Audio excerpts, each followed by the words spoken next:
I'd like to welcome everybody to Quarry Valley Unified Union School District annual informational meeting. If we could stand and face, that's the agenda. If we can stand and face the flag and recite the Pledge of Allegiance, please. I pledge allegiance to the flag of the United States of America, and to the republic for which it stands, one nation, under God, indivisible, with liberty and justice for all. Do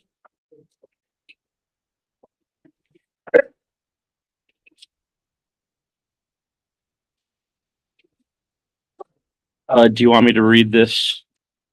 You can just go to Article 1. Just go to Article 1, okay.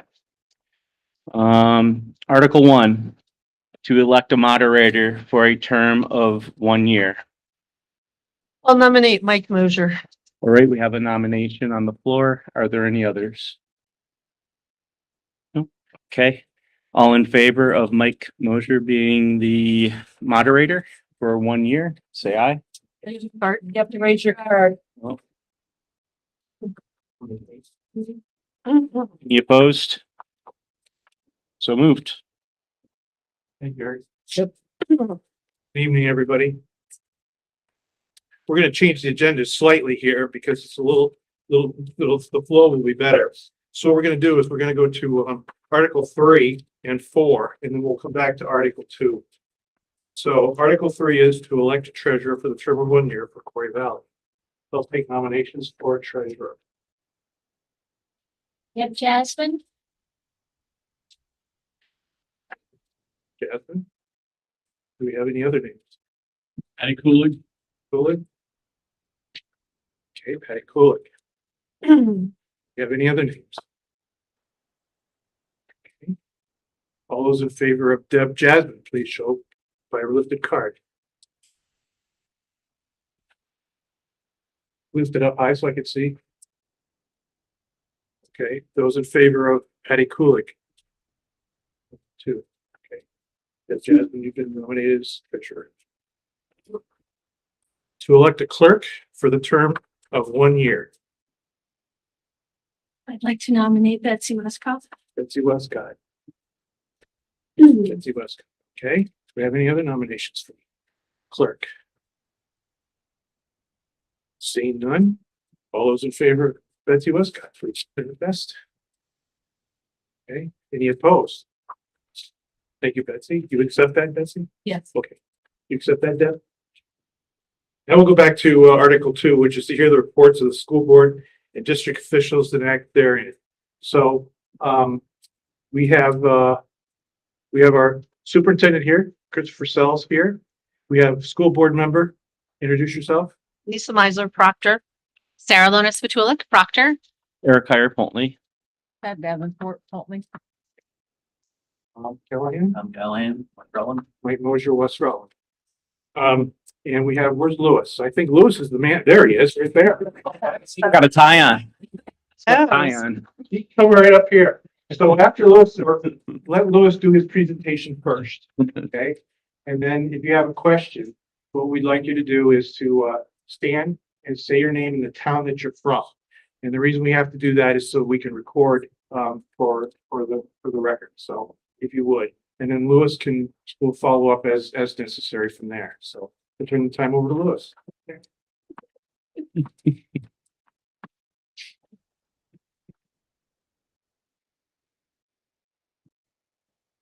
Evening, everyone. Good evening.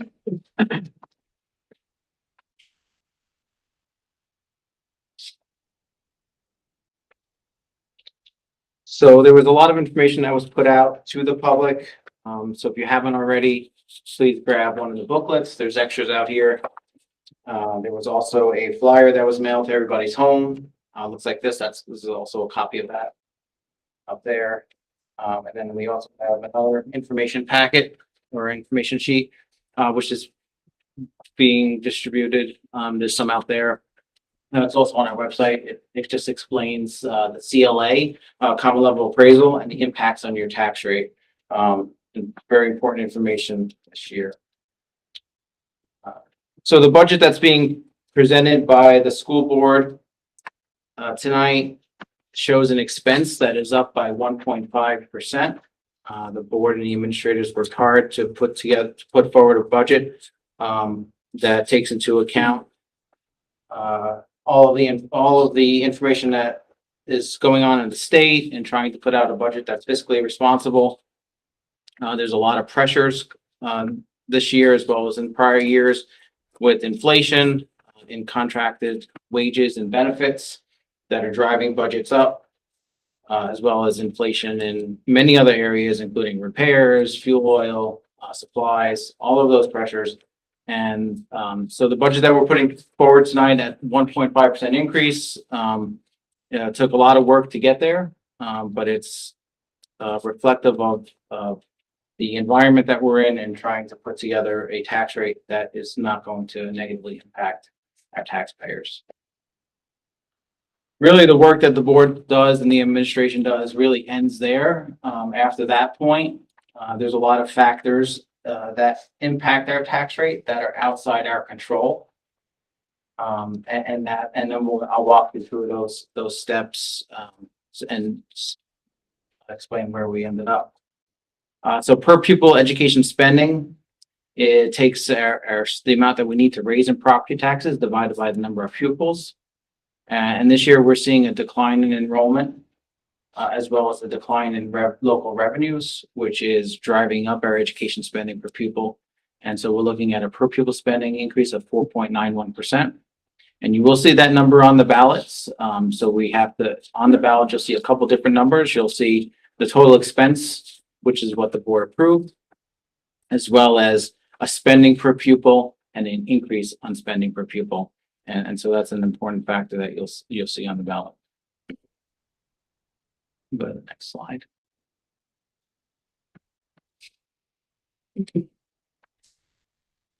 So once we have our spending per pupil, which is currently estimated at 11,740, we need to estimate what the property yield is going to be. The property yield is a number that's approved by the legislators. It has not approved yet, and that's not usually approved until after town meeting, sometimes in April or May. So right now, we're just using an estimate based on the tax commissioner's recommendation, which was $8,849. As the property yield increases, that brings down your tax rate. So as you can see, the property yield has increased by 2.9% over last year. Applying that property yield, we come up with an equalized tax rate of $1.30, which is a 2.3% increase over last year. So at this point, that looks pretty good, still below the rate of inflation. The last factor in the calculation is applying the CLA, and this is where things really start to increase. If you can go to the next slide. So the CLA compares the fair market value of your homes to the assessed value of your homes. When both of those numbers are equal, CLA is at 100%. In the last few years, we've seen home prices skyrocket in all of our towns across the state, driving down the CLA. Many of our CLAs are at 60%. We haven't had reappraisals in a few years, and I know many of our towns have they're in line to get one, but it could be a few years. Proctor's currently going through a reappraisal, and the plans for that reappraisal to be in effect before the tax bills go out in July. So the numbers that you see here for Proctor won't be exactly what they'll be based on the reappraised number, and that information is not available yet. So we can only tell you what we know at this time. So we apply the CLA to the tax rate, equalized tax rate. And the numbers that you see in front of you for the FY27 CLAs are not the actual CLAs. These are the state adjusted CLAs. So last year, the state passed a new law which applies the state average CLA to each town CLA, bringing up the CLA for each town to calculate an adjusted CLA. So as I mentioned earlier, the actual CLA for each town is approximately around 60%, which means that your assessed value is only about 60% of the fair market value. So after we apply that CLA, you're looking at a tax rate of $1.50 for Poultney, $1.51 for Proctor, and $1.40 for West Rutland. And as you can see in the last column, that's the estimated increase in cents for each town. And it's really all CLA driven. After towns have their reappraisal, those amounts will drop. You'll see an increase in your assessed value, which will offset that drop, but it's not always apples to apples.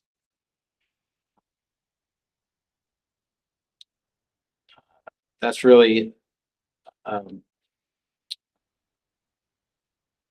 I have to say about the tax rate. Take any questions. If there's anything you want me to explain a little further, I can go into anything. Is there anybody A else? lot of information on the website, a lot of information in the booklet on the budget. There is a detailed budget available on the website as well, and the book is just a summary. Is there anybody online who has a question for Louis? Hey, Pamela? Where are you from? There you go. Can you hear me okay? I'm coming through? Yes. Oh, good. What town are you from? I am from Poultney. Okay. And I did have a question actually. Well, actually, first of all, I wanted to say thank you for the efforts of the school board and the communications committee and sending out these emails and providing a lot of resources all in one place about this meeting and the budget. So thanks for the efforts on that.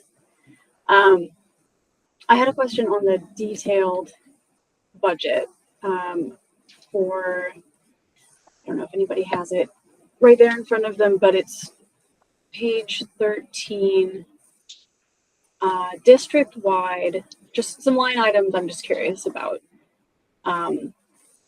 There's an SU purchased services, technology services, as well as also on that page, SU assessment. Okay, why don't we just stop with those two first? We'll go with those two first. Louis? So anywhere where it says SU purchase services, that is an expense that is being incurred at the SU level that is then being billed back to each of the districts based on each portion that each district is using. So for the technology one, all of our internet and phone services, our phone hub comes through the SU, and then those services are billed back to each school and each district based on the services that are being provided to each school.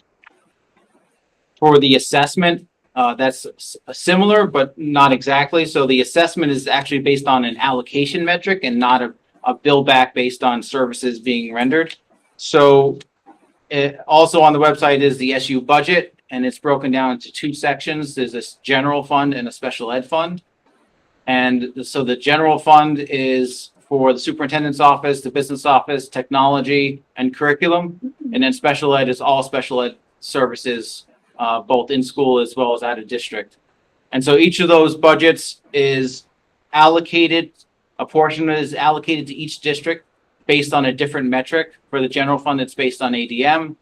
And for special ed, it's based on the number of students on IEPs.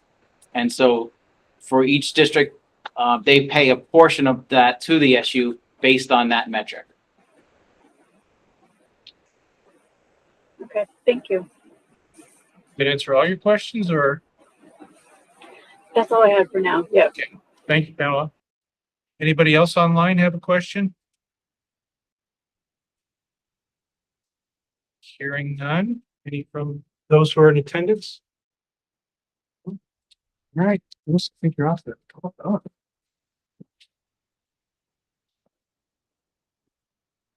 Thank you. Thank you, Louis. That was actually Article 5. Article 2 is to hear the reports of school board, district officials and act therein. Eric, do you have anything that you'd like to present at this time? No? I don't. Eric is our board chair, for those who may not be familiar with that. And then Article 6 is to transact any other business, lawful business that comes before this meeting. Is there any other lawful business concerning? No? Okay. So Article 7, this is the important one. Shall the voters of the Quarry Valley Unified School District approve the school budget to expend $21,927,468, which is the amount the school board has determined to be necessary for ensuing fiscal year. Quarry Valley Union School District estimates that this proposed budget, if approved, will result in per pupil education spending of $11,740, which is 4.9% higher than the per pupil education spending for the current year. That's what you're going to be voting on next Tuesday from 10 o'clock to 7. Is that true for all counts? Okay. Yeah. I'd like to thank those who attended tonight. I'd like to thank those who prepared the room for tonight. I'd like to thank our clerks from Pulteney, Betsy, and Celia from Proctor, and Deb from West Rutland. Townspeople know you pretty well, but other townspeople don't know you very well at all. So we're thankful that you came out tonight. We're thankful for all those who attended tonight. Is there any other business that needs to be come before this meeting before we adjourn? Can I take a motion to adjourn? So moved. So moved. Thank you, everybody. Stay.